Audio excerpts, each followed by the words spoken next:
Hello and welcome to the third installation of Life and Radio. So we've spoken about listening. We've also spoken about being sure. Today I want to speak about time, something that people usually take for granted, but it's very, very critical, both in broadcasting and in life, especially your relationship. I did say that Admire Tadera always used to say that any broadcaster worth their salt respects time. So should you in life and if you're in broadcasting. Broadcasting, first of all.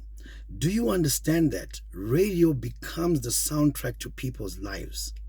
When they hear a certain program, they know it must be a certain time of the day. When you say time, they don't necessarily need to check their watches or their phones for time. You are their timekeeper. That's how important time is. When you put on the news, when you put on programs, when you do anything in broadcasting, it has to be managed by time. O'clock is o'clock. O'clock can never be 1 second after. It can never be 2 seconds after. O'clock should be o'clock. And you say time in full. Don't assume like when people stop you and they ask you in a night hangwai and you say 1:45. Well, people understand in layman's language. They understand it must be 4:45, it must be 3:45.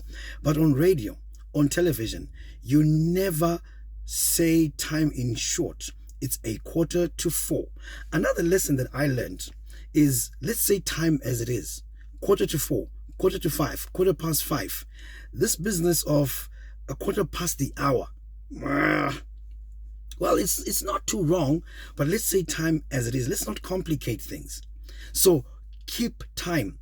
Broadcasters, radio broadcasters, are always and are expected to be at work an hour before they start their show, so that they relax, so that they cool down, so that they go over their prep, they go over their show, and they are calm before they go on air. Again, another issue about time management. How does time come into life? How does it come into relationships? Did you know that anything that you do is a result of the amount of time that you put into it? If you're going to be a great broadcaster, you need to invest time speaking to yourself, looking in the mirror, reading stuff, reading to yourself, pronouncing words, learning how to breathe. You will become a super broadcaster. So like I said, anything that you become is a result of the time that you invest in it. I'll tell you something. The fact that your relationship is not going well is not because you're such a bad person. It's not because your partner has become such a bad person. It's because you haven't been putting time in the relationship. You've become too busy. You first of all looked for this partner and it was the only thing, she or he was the only thing that you put time into until you got them. Now you have them. Now you're putting time into your work. You're putting time into your leisure time. You're putting time into your hobbies. You're putting time into your side hustle. You're not putting time in your relationship. How much time do you spend with your partner?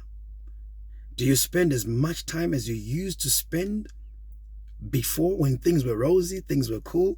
I want you to think about it. The fact that your relationship looks like it's not going well there could be other reasons. I'm not saying time is the only thing, but I want you to think and be honest with yourself. How much time are you investing in that relationship? Because a good result is a result of how much time you put into that particular thing. We spoke about listening. We spoke about being sure. These things can only be managed when you manage your time. Give your relationship time. Give your broadcasting career time. Give it time. Dedicate time to it. It's the only way you're going to create balance. Your relationship is on the rocks because you're not giving it as much time as you used to. You might also not be blossoming as a broadcaster. It's because it's a side hustle. You're not putting enough time into your broadcasting career. Start managing time. Start respecting time. Things will change. Put in time. Put in work. Respect time. Time, oh precious time. It's all about time.